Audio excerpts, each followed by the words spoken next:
El na re fa na la. El na re fa na la. El na re fa na la.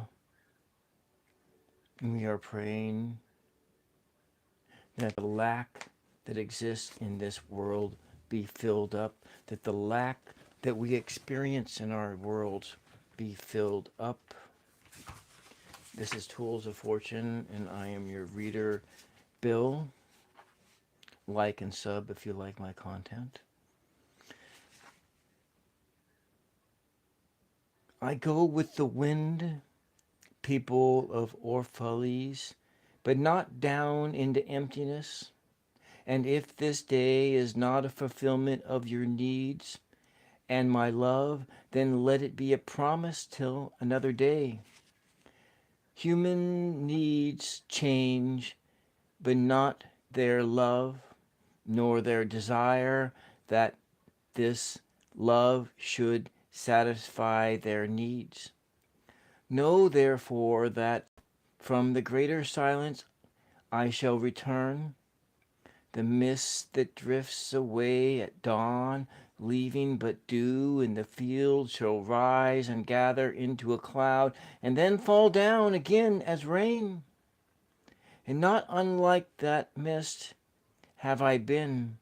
In the stillness of the night I have walked in your streets, and my spirit has entered your houses, and your heartbeats were in my heart, and breath was upon my face, and I knew you all.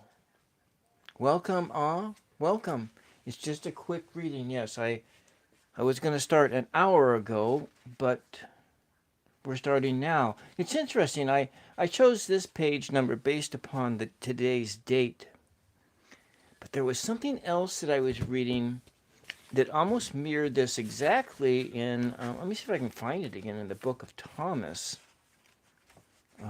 about the Savior coming down and only entering into houses that there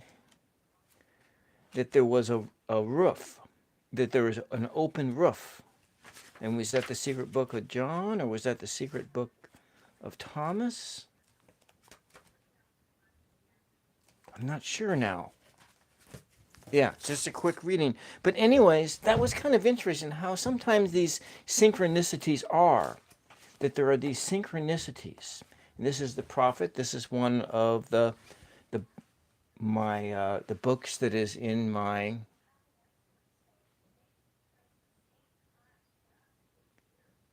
I'm the only one who refers to religious books. Well, I'm practicing bibliomancy. It's the practice of bibliomancy is what this is, where you are where the words on the page, where you look at the words on the page and your imagination supposedly connects into the greater human consciousness, and you gain insights from that connection. And so when you read scriptures or you read holy books, that's how you gain information, is that you could read over a scripture. You could read over a passage one day and get one meaning from it, and then the next day get something entirely different. And that's how the nature of how these books are, this poetry and so forth, because and all books are actually that way to a certain degree. You know, you could read the newspaper, it works that way. But human beings put special significance upon books that were written in the past, or on poetry, on especially books that were written by holy people, or people who think uh, uh, uh, people who had a special connection, mystics, hermits, mystics, monks, people who, witch doctor, whatever, people that you, yes, and you remembered to do that when you was a child. No, you didn't disrupt me. I didn't know if anybody would be coming today. This is a different time. I didn't schedule it. But looking at that page 91, which was boiled down from today, lack. One of the things that was in it, it was about lack. And then when I was reading from I didn't randomly pick a page today. It was the page number today came from today's date. So today's the 14th. 4 plus 14 is 9, and 2026. That's that one reduced down to 1, and so the whole day reduces down to 10 or 1. And so I based the reading upon today's date to gain a page number, and I just chose that page number. And what is there in this page number? The mist drifts away at dawn. The spirit descends down, or it has this appearance that the spirit descends. And so if you use we all experience lack. Yes, we do. And so if you use your imagination and you think about dew falling down, and then your mythic imagination,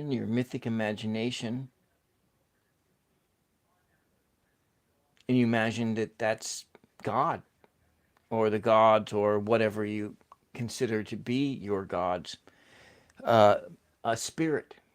The mist looks like a spirit. It's sort of, it's there, but it's not there. It has that quality of feeling like a spirit that's there and it's not there. Or the wind howling, and the howling of the wind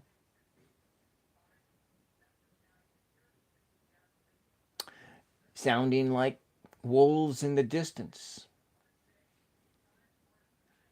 Maybe a burial ground, or there's something out there.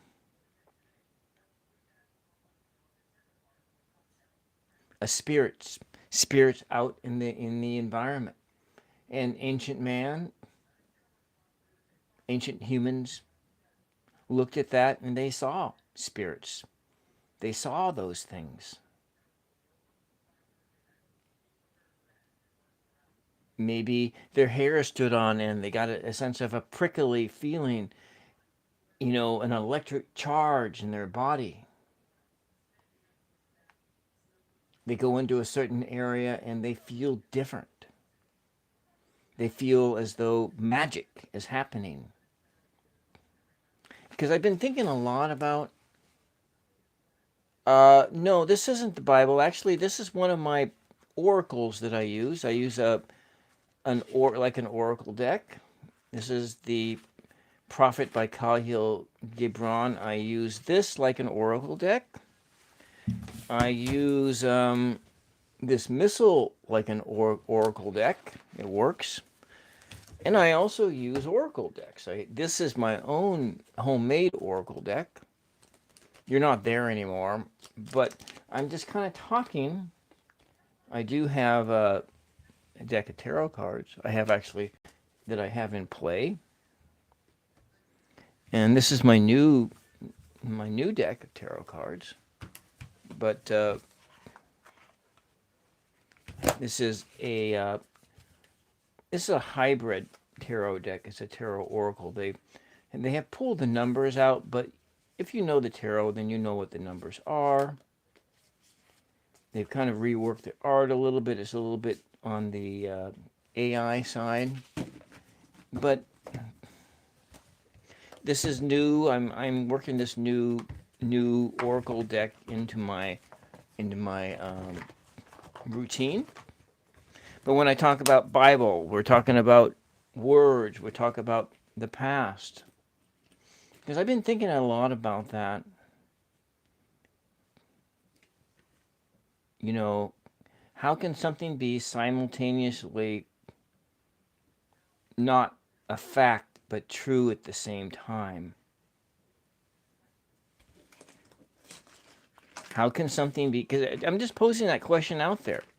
Maybe you can think about that. How can something be true,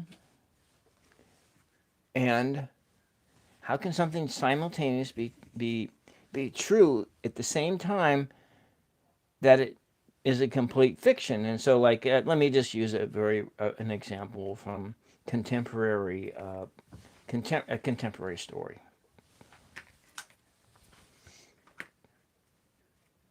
Obi-Wan Kenobi told Luke Skywalker that this was in The New Hope, Episode 4, The New Hope. Obi-Wan told Luke Skywalker,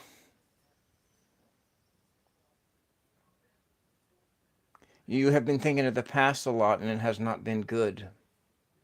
So Obi-Wan Kenobi told Luke Skywalker, that was when the droids R2-D2 and C-3PO came into Luke Skywalker's life, and they displayed and there was a message that was played for Obi-Wan Kenobi, and Obi-Wan Kenobi handed Luke Skywalker Anakin Skywalker's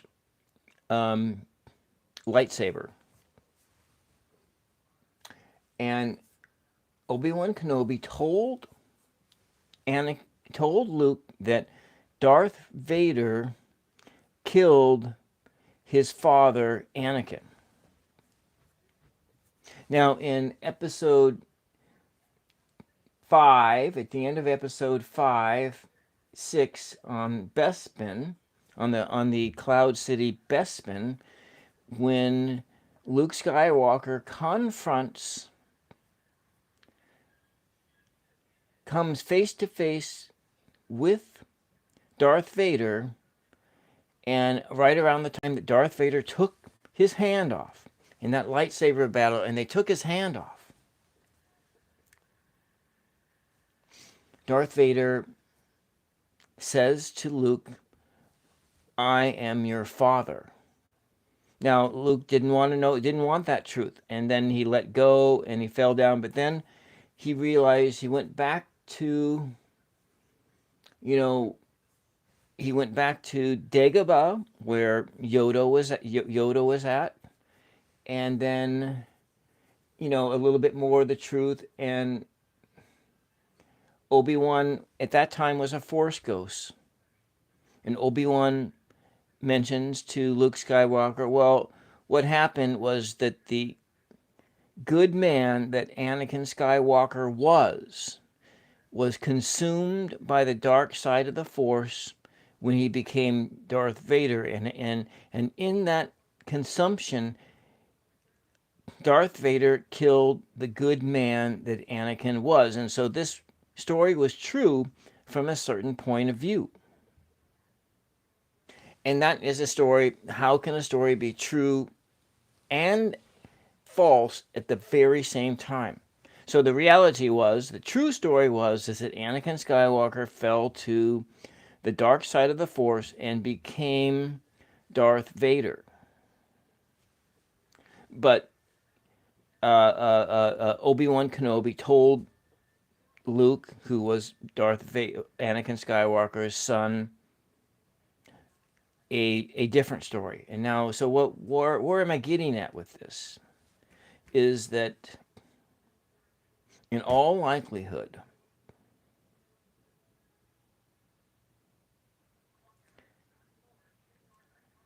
most of the stories that exist in sacred scriptures are probably all fiction. But at the same time, they are true stories.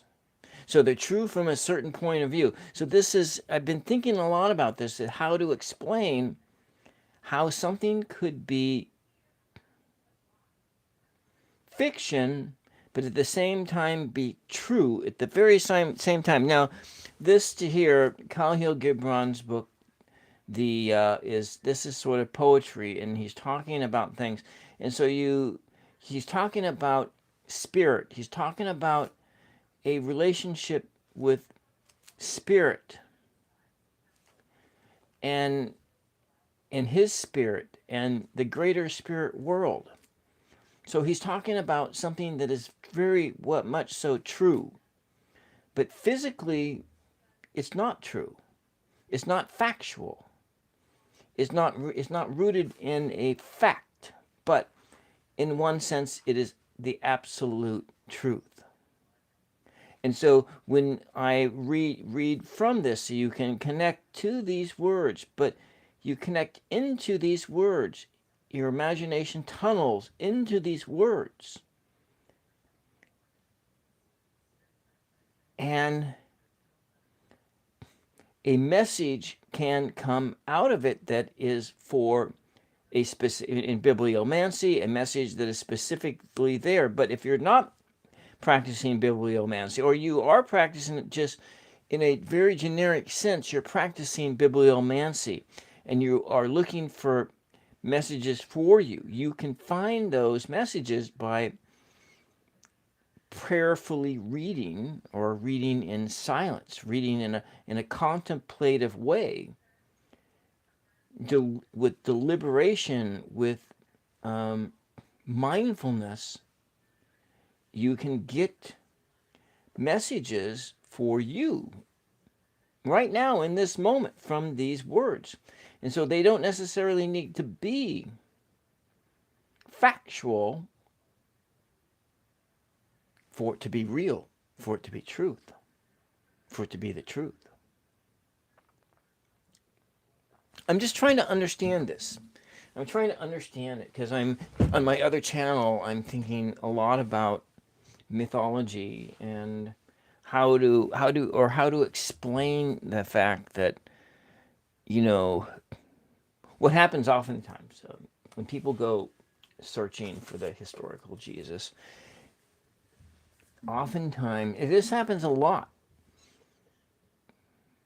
They start searching for the historical Jesus, or they go into biblical studies because they have a very strong faith and they see the whole thing as real. But then as they go in deeper into the studies, they learn the original language, they learn the Greek, they learn the Hebrew, they learn and they gain knowledge about the construction of the Bible, or how they think it was constructed. And the next thing that happens is they become an atheist. And this happens over and over and over again, or their faith changes. They go from being firm believers into being agnostic at times. Or it just deepens their faith, and they have a different appreciation and a different understanding of those holy books. But a lot of people, a lot of times, when you start looking and you look for the real truth, the actual truth, it comes back and it's something entirely different. Something entirely different. I know that nobody has would you like a reading? Would you like a reading about about your memories and thinking about the past? I mean, I'm comfortable just sitting here talking about this for 20 minutes. We can do that. Another 20 minutes before my dinner is done. But if you would like a reading, anyone would like a reading, I can give you a reading. Just put your question in the chat in all caps, and I'll get to you. Because while I was doing my prayers in preparation for this, I was doing the El Nav. So this is, you're looking the Zohar. You're looking at Jewish mysticism, and in that you suspend your belief. It's in a suspension of belief that these syllables, these sounds, that they have magic, that they are magical, or when I'm in magic, or that it's kind of like an alchemical event, an alchemist. And so if you look at it like, what is that now? I can explain it on the most basic level. The most basic level is, and how you learn in, popular history, is that the alchemist spends his life trying to transform, a piece of lead into gold. He spends, trying to go through some different processes, using prayers, using thoughts, using whatever, using herbs and different, the lighting of candles, and whatever, doing some kind of a ritual, and in order to change this piece of iron into gold, or lead into gold, iron into gold, to change things from one state to another. Well, I think that's kind of what goes on when we look at these symbols, these sounds, these letters. So this is a prayer for lack for the world, to fill the lack. And you're asking Spirit to fill the lack. You're calling Spirit down, like you're calling it down like the mist coming down from the sky to form water on a leaf. Water vapor pulled out of the sky, and then it sublimates from vapor into a liquid form. Water changes states from a solid to a liquid to a gas through this process, and through some form of an alchemical process. These words, these sounds, transform the lack you experience in your life into feeling filled, to being filled. And I guess I need to find that. And this was talking exactly about this. It was talking about that on that page 91, being filled. In the secret, where was that? When I'm looking for this stuff, I can't find it. These are some Gnostic texts. They are part of the banned books, but in it, that being Jesus filling the disciples with light, their lack, filling them up, being in a place of lack and coming into a place of being filled. I want to see if I can find that again. I can never find it when I'm looking for it. I wonder if this... But with this feeling, now when we're looking at Gnostic texts, you're looking at essentially... you're looking at...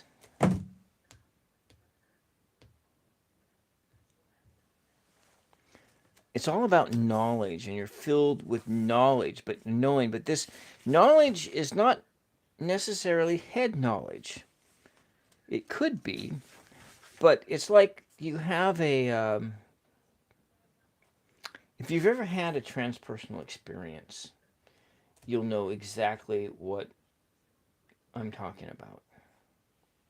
You'll know that you have this experience, but then afterwards, it's like you have this direct line of communication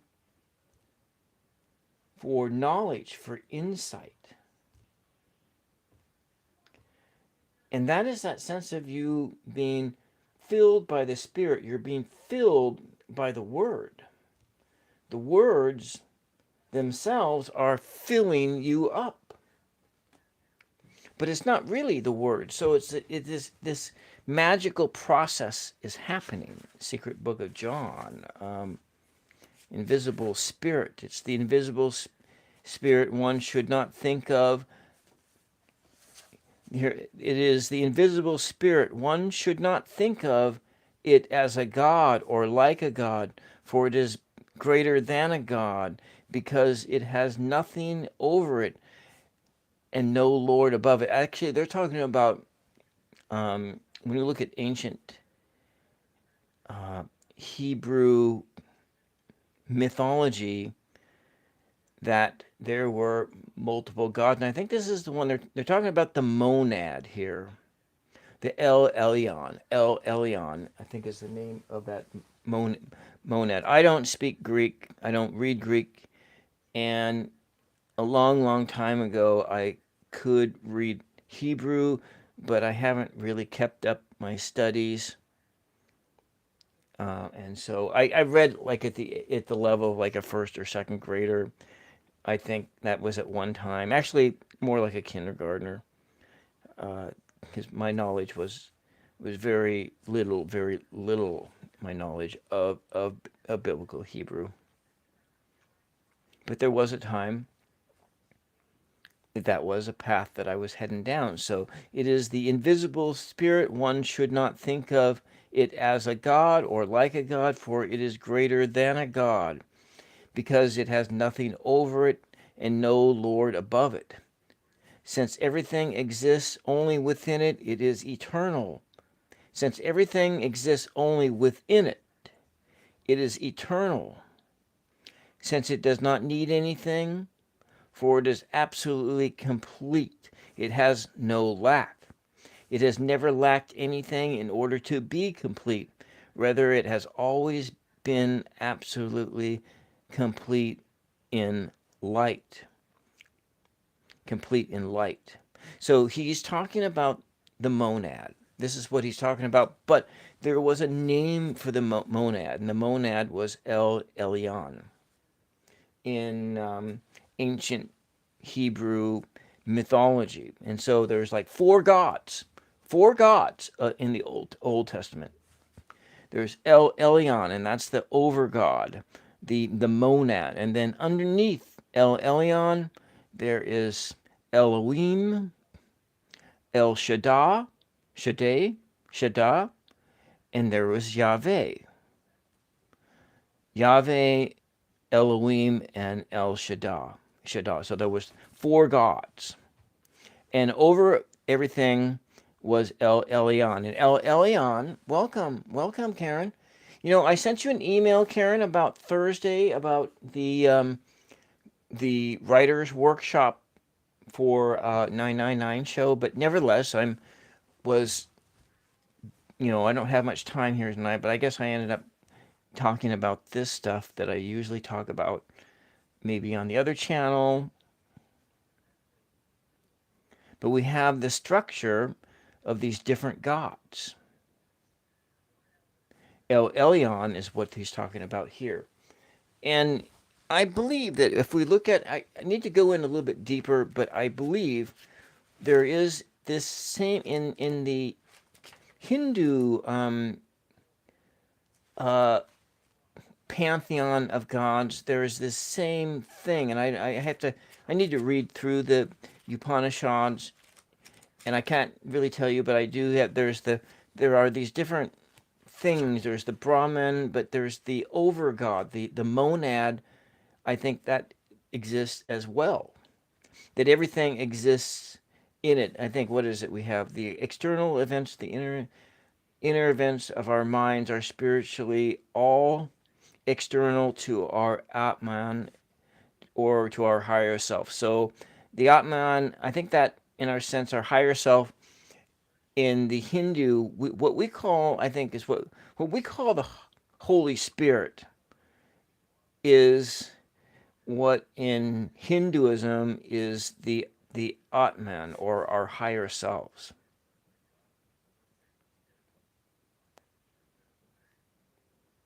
Or maybe the Christ consciousness.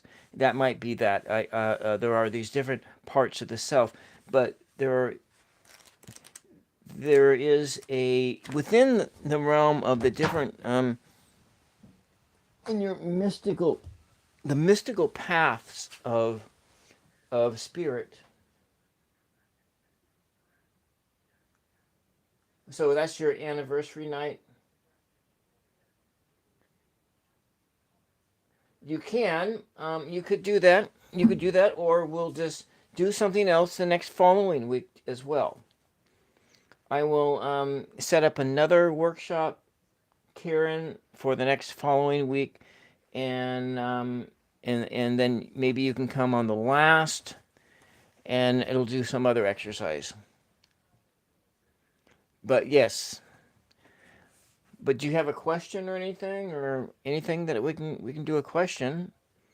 I can go, but nobody has any questions. We're kind of just talking about that. I find this stuff fascinating, but where I'm kind of like really at is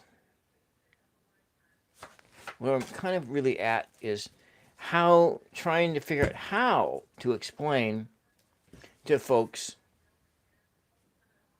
how something could be simultaneously true and fiction at the same time.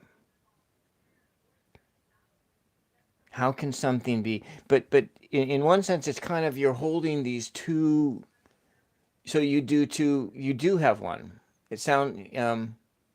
Do you have a question, Karen, or not, or you have a figure out how to explain to a person how something could be both completely fiction and true at the exact same time. And that's actually what scripture is. This stuff here is is true and it is fiction at the same time, because I'm fairly confident that this conversation that this person had with Jesus, they didn't have that conversation. That Jesus wasn't sitting there in front of them. But on the level of trying to explain this, they had a conversation in their head, or in the story, they had a conversation with these figures. These figures who were legend, and you could see the same thing that when they were okay, just what you're talking about. Or you look at you look at. I wish I could find my Catholic Bible.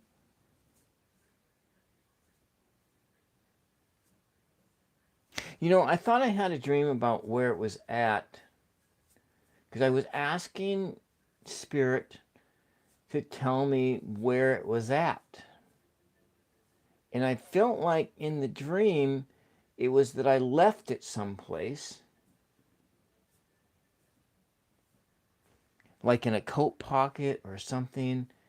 And then I just got to retrieve that item and I can find that book. But I've been kind of looking around, and I've been looking for my Catholic Bible. It was the Bible that was given to me when I was confirmed as a Catholic. It has all my notes. It went through graduate school with me. When I went to graduate school and I was studying Bible and so forth, that book was with me. That was one of my primary texts that I was using. I liked the notes in it and everything, but there was a program that I was watching last night. I think it was last night or night before, and it was actually really fascinating. And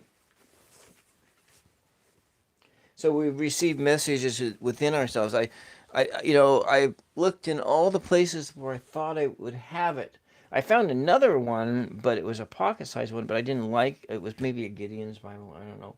I really want that one. I want that one. I don't know where it's at though. But something that was really fascinating, and I don't really know too much about Jewish mysticism or Kabbalah. I mean, but I have this book.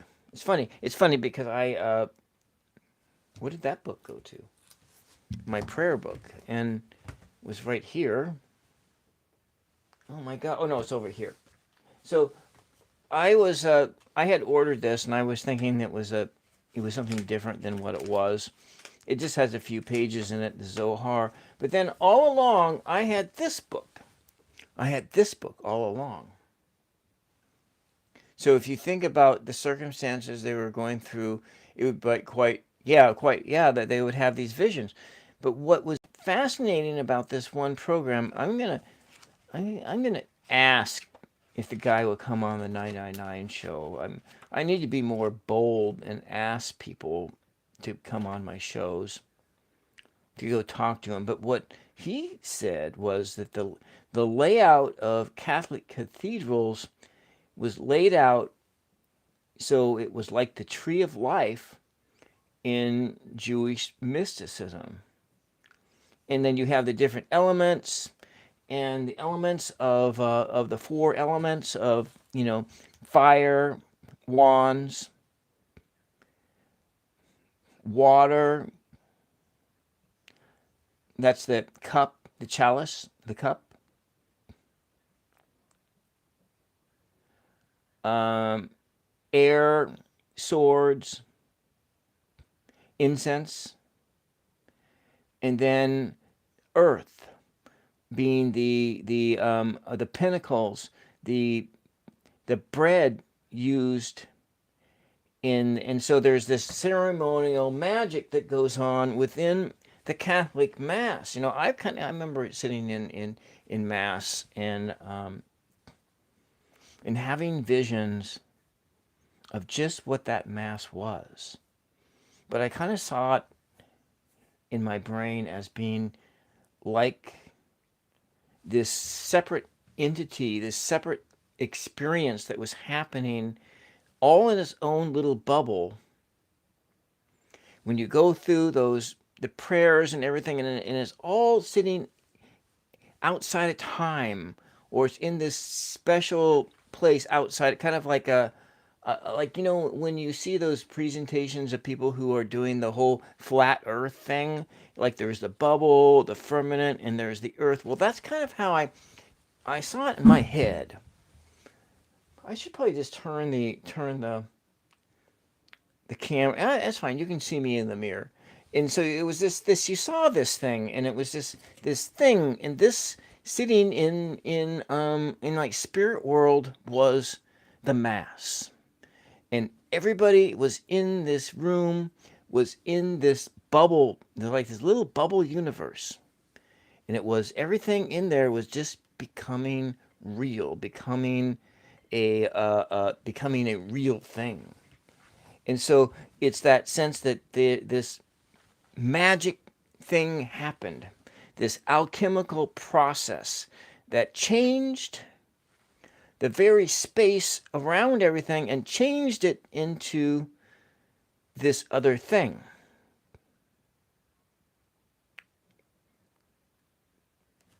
And it got me thinking about it when I'm thinking, like when I do the bibliomancy.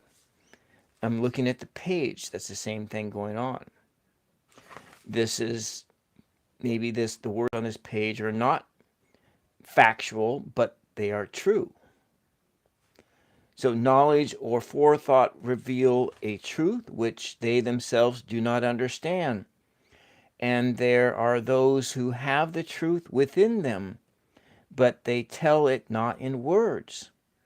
In the bosom of such as these, the Spirit dwells in rhythmic silence. When you meet your friend on the roadside or in the marketplace, let the Spirit in you move your lips and direct your tongue. Let the voice within your voice speak to the ear of his ear, for his soul will keep the truth of your heart. as the taste of the wine is remembered when the color is forgotten and the vessel is no more. This is almost seems like what I've been talking about right here.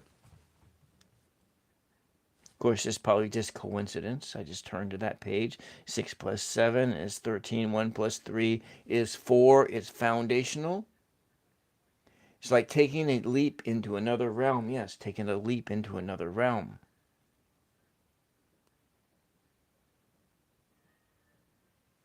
So if you're looking at it in that sense, when we look at the Jesus story,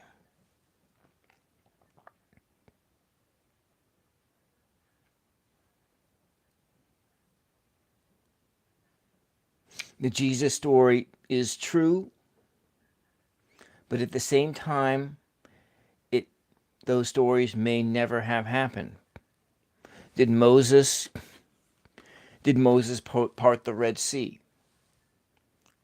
Did Moses part the Red Sea? Maybe. But maybe what happened was when we were studying that, there's this place called the Sea of Reeds. And it's the most narrowest part of the Red Sea. And if the wind is blowing just right, you can walk across the Red Sea on dry land.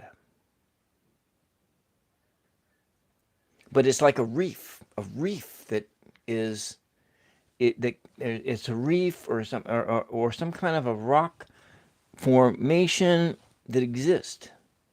And so if the Exodus happened, if that's the rational thing, that's how it could have happened. In reality, that the wind was blowing just right. Maybe it blows just right every single day at a certain time.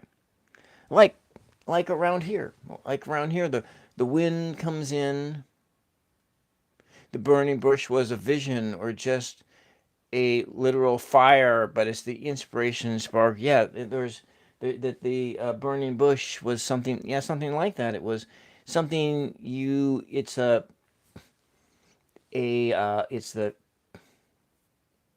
it's the externalization of an interior reality or feeling expressed in story form. So you're looking at the externalization of an interior reality expressed in story form. And I think of looking at examples in my own life where I've done that exact same thing. I've done that exact same thing. Where I was like talking with a supervisor or a boss or someone like that. Their words were saying one thing, but their body language and their energy said something totally different. And then when I relayed the story to like a coworker, oh well, what did the boss have to say to you? Well, I would just tell it. I would tell it in the story of how it registered in my brain, and so I told a story and be like, oh well, first the so and so told me to, you have to get your shit in effing order, because I'm effing pissed at what you've been effing doing on your effing job. That was just the energy that was coming out was something like that. That's how I interpret it. And when I told the story back to another coworker, I used it in that exact same tonality. I reflected the tone that the person was giving me. And they said, no, they didn't say that. And I says, well, no, they didn't say that. But that's what their words meant to me. That's what they meant to me. So you've had bosses curse at you before. Well, they weren't literally cursing at me, but that's what their body language said. That was the energy that they projected to me. So I externalized. There was this interior reality, their interior reality. I told that I didn't remember what they said to me. I didn't remember, but I remembered that stuff. I remembered how they delivered the words, what the power was behind those words.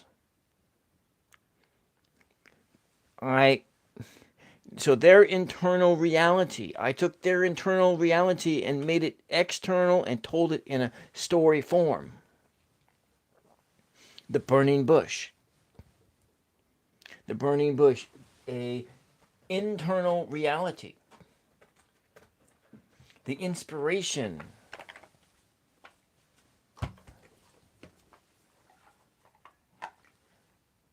Yeah, you can get, yeah, you may. Put your question in all caps and I will get to you. Let me just read it. I'm going to just finish up my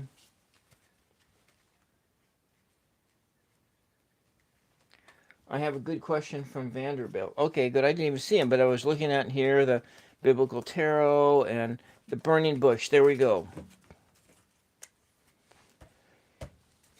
Did that bush actually burn? Most likely not.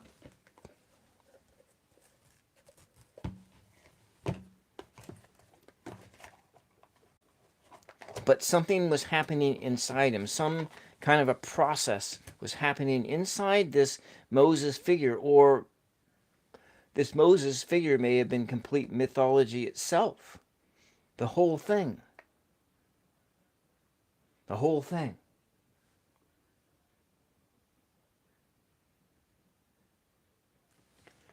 Anyways, let's do Vanderbilt's question, and then we will. I didn't think I was going to have anything to say, but I guess I did.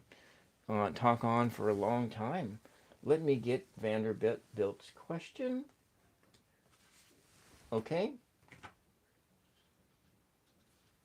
Messages for you. All right. So you want like a general reading?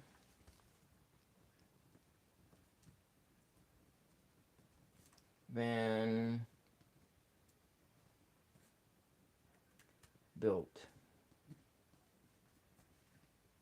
18.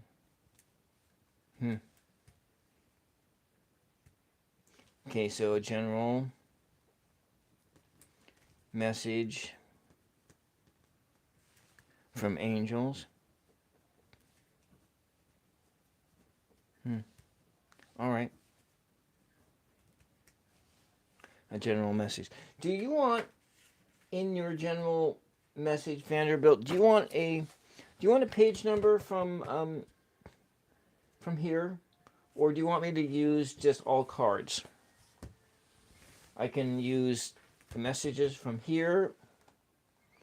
I can use how about we use this new. Okay, you want a page number. So then you want to. I want you to select your page number then, Vanderbilt. From 3 to page 105. But there's not very much words on 105. Between 88. Okay. Didn't you choose 88 the last time? 88. So that is 8 plus 8 is 16, which is 7. So what we're going to do here, Vanderbilt, is we're going to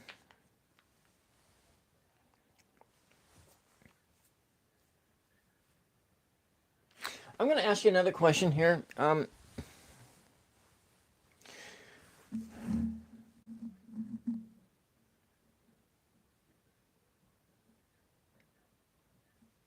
What energy is it that you are feeling in you? Do you feel like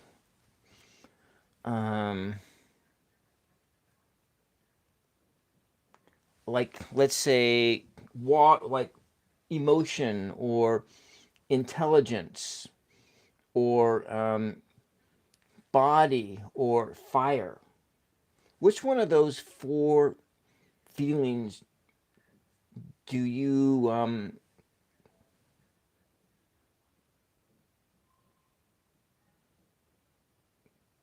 the tower in the chariot? So Vanderbilt, what energies right now? So like if I were to say calm, so like water. Okay, you feel some like water energy. All right. I'm going to go diving in. I'm just going to be diving into some tarot energies here. And 7. I'm going to take 16, the 16th card in the Major Arcana.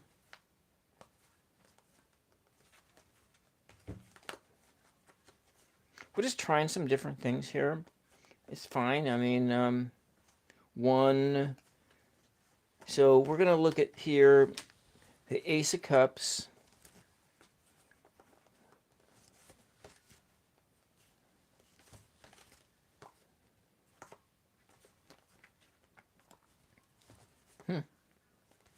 That might be a Chariot energy too. The Ace of Cups and the Six of Cups. Oh, that's like nostalgia. So you're kind of doing some thinking about things. You got some thinking going on.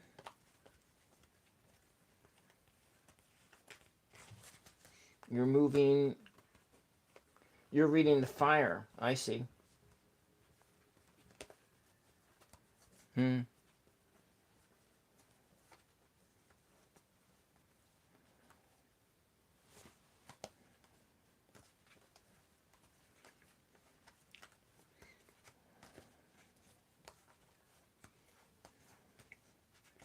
guess what I'm just like demonstrating is that there's no one right way to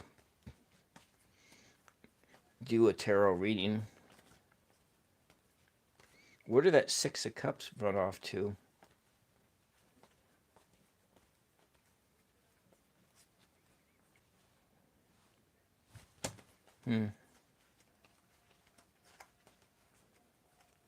Did I just blow by it? I know which one it is. We're looking at Six of Cups as the nostalgia right there. So we're looking at, I'm kind of running it then, your Major Arcana energy being kind of this, like a chariot that you're moving forward. Oh, I had these other cards here. So you're moving forward into something and you're starting something new. So your message is, but you're also just kind of thinking about the past. You're moving 16. 1 and 6 equals to 7. You're thinking about the past, but while you're in, but you're moving into something. And as you figure out what you're moving in, you're going to go full steam ahead. Full steam ahead. So you got nostalgia from you've been thinking about that from the 2010s, and how were you a kid in the 2010s, or was that what you were at in the in the 2010s? So we're going to go to your page 88 over here, but let's clear the air out. So that's when you're a kid. You're thinking about how much good it was when you were a kid. Let's do the 7 hole. Let me see if I can figure out if I can isolate the 7 hole here.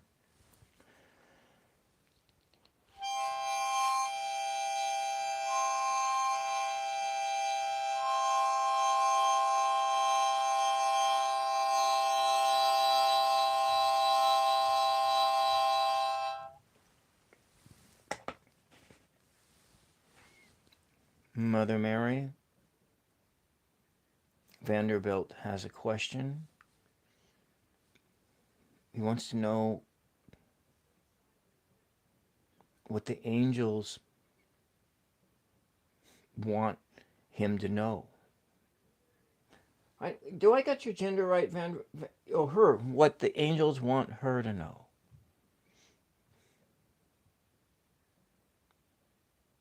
What are the angels speaking to Vanderbilt? What are they speaking to her?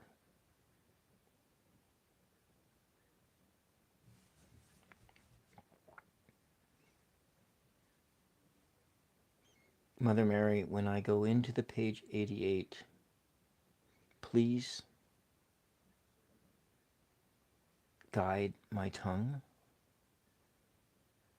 to see what it is that she needs to see.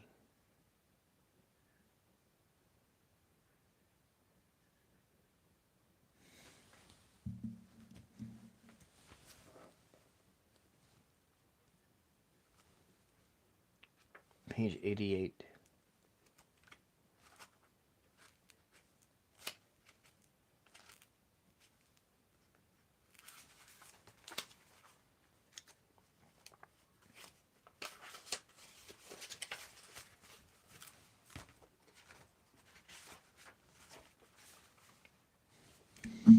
Vanderbilt, trust the dreams, for in them is hidden the gate to eternity. Your fear of death is but the trembling of the shepherd when he stands before the king whose hand is to be laid upon him in honor.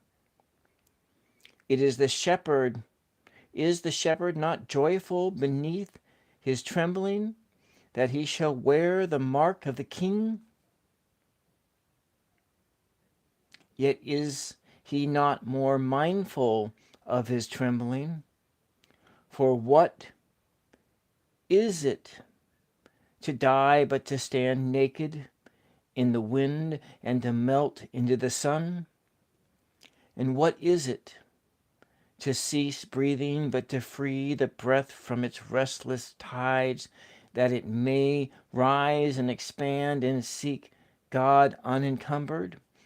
Only when you drink from the river of silence shall you indeed sing. And when you have reached the mountain top, then you shall begin to climb, and the earth shall claim your limbs, then you shall truly dance. And so it seems to me that something new is on the horizon for you, that where you were, that state will fall away, and something new will be coming. And so what do I see here? We have the cups energy. We have the chariot going full stream ahead. 8, 8.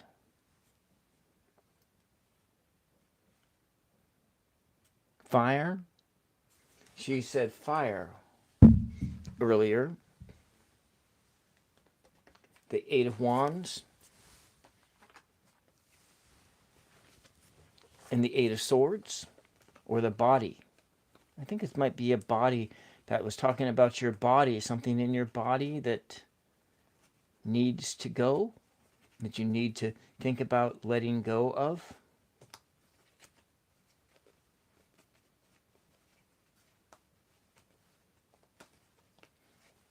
You have your calm water energy that you're beginning from. Maybe we have the Strength card. Something that you need to be strong for.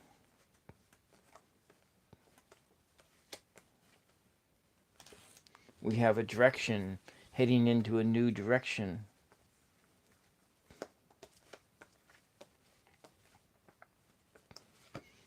Working on something. You're working on something.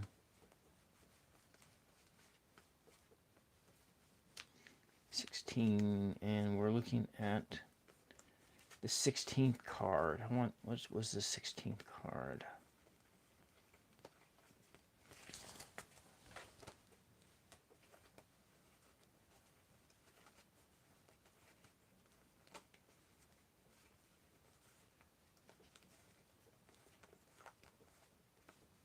Choose your own adventure. That's where you're at, Vanderbilt. You're in this place of choosing your own adventure. 15, 16.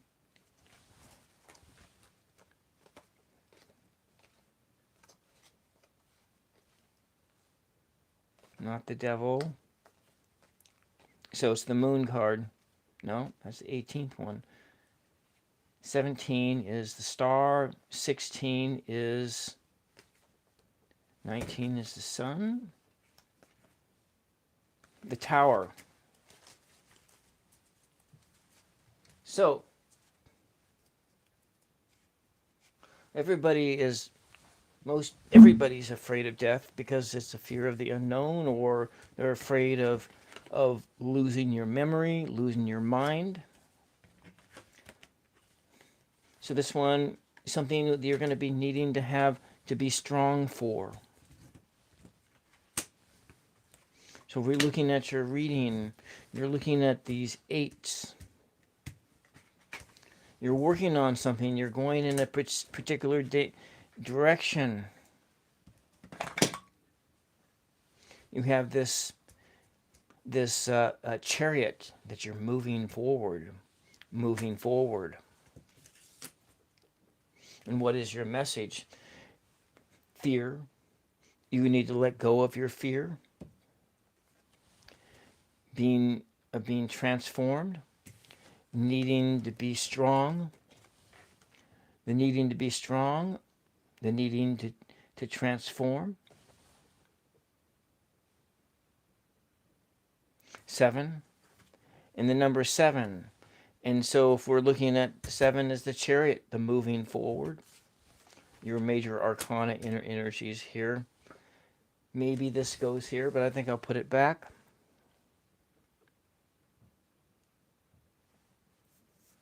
Let's go back to this page.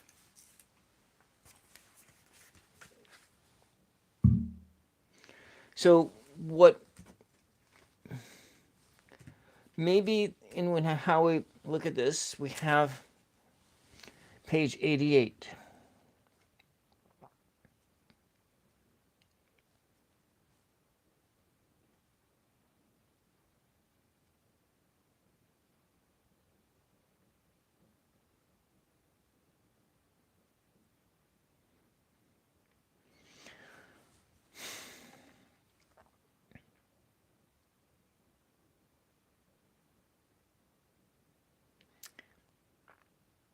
Trust your dreams.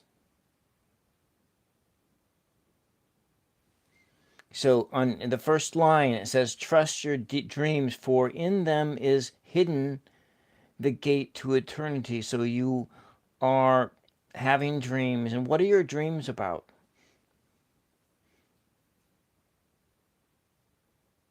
Maybe these are your nighttime dreams, but you also have a dream. You've been thinking about the past. Were your dreams for your future different in the past? Your dreams when in 2010, what were your dreams in 2010? What are your dreams now? You need to write this stuff down. Write this stuff down, Vanderbilt. Write it down. Your dream, that when you're thinking about your dreams, maybe your nighttime dreams, write your night. But this, I think, is this deeper level of what is it? What is it about your life that you want to be real? What do you want to be real?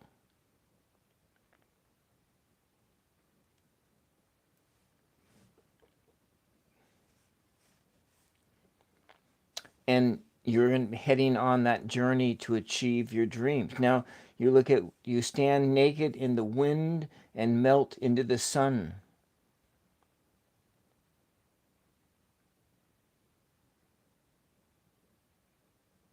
To let go of old ideas and embrace new ideas. Embrace ideas where you are freed from yesterday, where you exist only in the now, and that you need to spend as much time as possible, Vanderbilt, in the here and now, being unencumbered by things that you are worried about, unencumbered by the memories of the past, because maybe this tower is something that you've hit a tower moment in your life. What sits at the end of, and so I'm going to say, really going to say that this is probably the first card in your reading here, because of this of this sense, your fear of death is the trembling of the shepherd who stands before the king, whose hand is laid upon him in honor. That you have hit this tower moment in your life. I don't know, maybe you haven't. Maybe you haven't. Maybe this is something that's yet to come.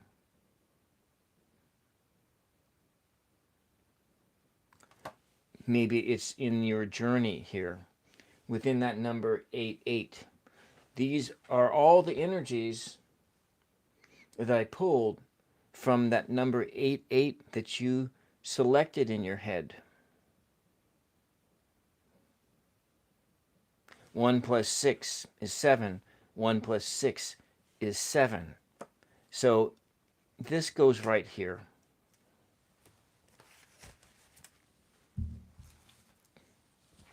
But so does this.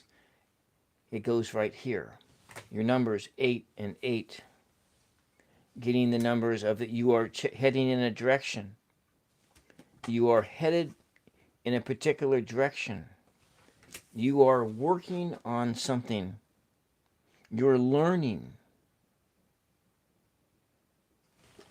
This is what's going on in your present tense that I see this with number 8 and 8. You're heading in a direction, but you're thinking about the past. Something new is on the horizon. But in between this, you're going to smack into a tower. Everything is going to come to a halt. You let go of those things that no longer serve you. Do not be afraid to let go of those things that no longer serve you, Vanderbilt. And then once again, you will move forward. Your drive and your ambition will be refocused, renewed. And you will be going forward into a new reality. Going forward into a new reality. That's kind of what I see here. I don't know if that makes any sense at all. But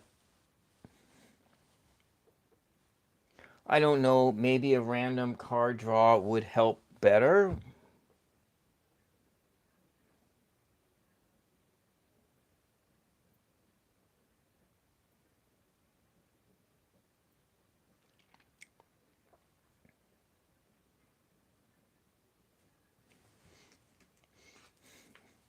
But you have been guiding me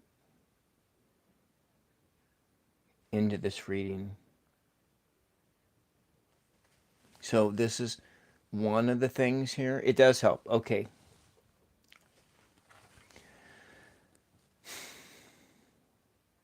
I don't know if you're here yet. Maybe you are here, that your whole world has come unglued upside down because you've been thinking about the past, about 2010. You've been thinking about yesterday when things were better, which suggests that maybe you have hit this tower right now. Because things right now just don't feel like they're going very good. You're still moving in a direction. You're still working really hard. You're still doing that. But because you are here, all forward momentum seems like it's come to a halt. But you have the promise that sits over here.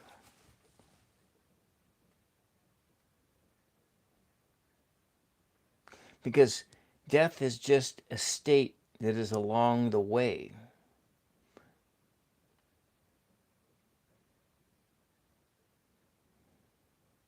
It's just one step in the journey, and you're still on the journey. You're not getting off the boat. So you're still in the chariot, Vanderbilt. The chariot is moving along. Sometimes it hits into walls, but you're still in the chariot. You are moving along. And you are changing states. But right now, what I see is that you're kind of, maybe you're still moving, but there's a part of you that has come to a dead stop.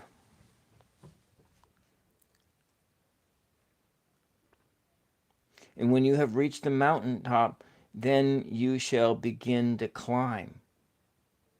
So you're still moving, you're still climbing, you're still achieving. You're still heading in a direction, though it does not feel like you are. And inside you is the mark of the king. It's the mark of that divinity that is in you.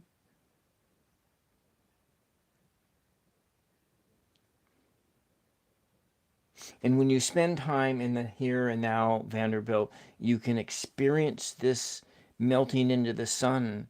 You can experience the joy of climbing the mountain. You can experience the joy of dancing. You can experience the joy of being that king, of being your own king. You can experience the joy of standing naked in the wind and melt into the sun, trembling. The mark of the king is on you. You are working. You are working towards a goal. You are trusting your dreams. You are living your dreams. You are living this moment. You are being who you need to be in this moment. You just need to trust the dream that you are in.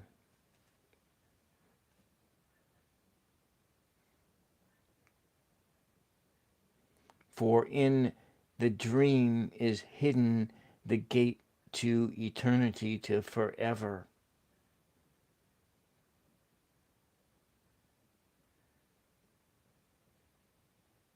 Okay, that's what I got for you. This was a short reading. I got to go. I was only going to be on for an hour. I'm at hour 15 minutes. I got to serve up the dinner. Thank you, Vanderbilt. I'm glad that I hung on for you to come. This was kind of an unorthodox reading, but it's not. One can choose the cards any way they want. And what is the overall? Let's just take all the cards and add them up, and let's get a singular number for you, because I think that will what we got here. So we have 8 and 8 is 16. 16 and 16 is 32. There's 33, 40, 46. 4 plus 6. You know what that is, Vanderbilt? These numbers all add up to 1. It's that you are on the verge of something new. That's what the angels want you to know, is that you are on the verge of something new. And this new thing, I'm going to just say that this new thing could be, you feel calm, like the Wheel of Fortune. You are on the verge of something new. And let us do, before we do anything else, I'm going to finish this off. And I want you to still be here. I hope that you're still here with me, Vanderbilt, because I want you to choose your Mother Mary card. I'm going to shuffle these, and I want you to choose your Mother Mary card. Can you do that? I'm going to get shuffling, and just tell me when to stop shuffling, and I'll choose that card for you.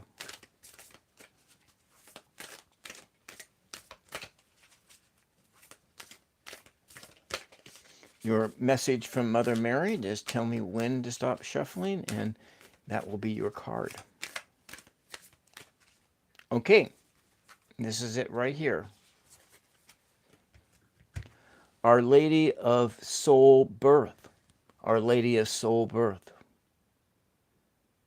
And that's kind of like that page.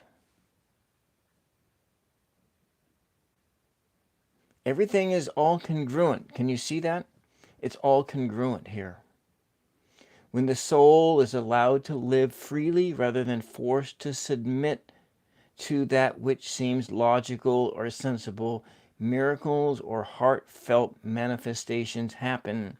Birthing the soul takes courage and a willingness to proceed without always understanding why things are the way they are. Mother Mary is with you.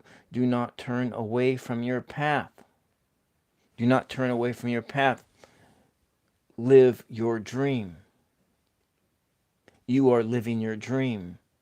Every experience has your sacred awakening in its ultimate loving purpose. And this is your card. You are on your path. This is you. Mother Mary is holding you, comforting you. And you are, if you look at her face, this face is this face. And so you are simultaneously this and this at the same time. This is where you are. This is where you're headed. You are this and this at the same time. You are on this path. Live your dream. You go back into time here. You thinking about what was in the past. And you're moving on. You're moving. You are working. You're working on things. You're moving in a direction. You hit a wall. But you're still moving on. You're still moving. You're still working. And then something new comes into existence. Something new comes. It's a new level of your soul is birthing within you. A new part of your soul, a new experience is birthing within you. All right. At least from this angle here, it looks as though everything is congruent. Everything is working together. Your page 88, the cards I chose based upon that. And if we look at page 88 one more time, I'll read it one more time for you. Trust the dream, for it is in your dream the hidden gate to eternity. Your fear of change is but the trembling of the shepherd when she stands before the master, whose hand is laid upon you in honor. Is the shepherd not joyful beneath the trembling that she shall wear the mark of the king? Yet she is not more mindful of her trembling. For what is it to die but to stand naked in the wind and to melt into the sun? And what is it to cease breathing but to free the breath from the restless tides that it may rise and expand and seek God unencumbered? Only when you drink from the river of silence shall you indeed sing, and when you have reached the mountaintop, then you shall begin to climb, and when the earth shall claim your limbs, then you shall truly dance. Shall truly dance. I think that these cards that I selected, that it is congruent. The Bhagavad Gita taught detachment from the fruits of action, and what you cling to, you lose. What you release, you keep. In essence, fortune's wheel is not cruelty, it's circulation. Easier said than done. Yes, it's all easier said than done. You're right. That is correct. All right, Vanderbilt. Thank you for letting me read for you today. Thank you, Care Bearer, for hanging out with me. And we'll see you the next time. I'll be back again. Maybe I can pop on tomorrow. Let's try that. I'm going to try that. I do need to go to town. And when I get, maybe tomorrow, well, no, tomorrow evening is my writers group. So that'll be kind of challenging. It depends on when I leave. I will try. I'll try to pop on again tomorrow afternoon, late afternoon, like. But right now it's time for dinner.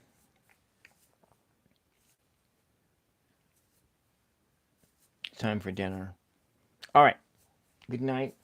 Thank you, Vanderbilt. Thank you, Karen.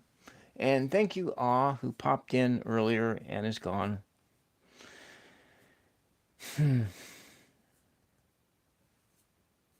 Let's take a moment of silence. Let me just go look over this El Na.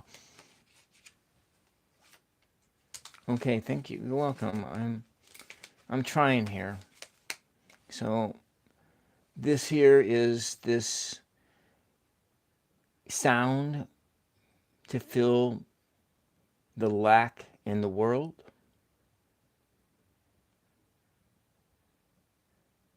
Can suspend our belief for a moment, and then we can see that these sounds themselves will fill the world with light. El na re fa la la. El na re fa na la.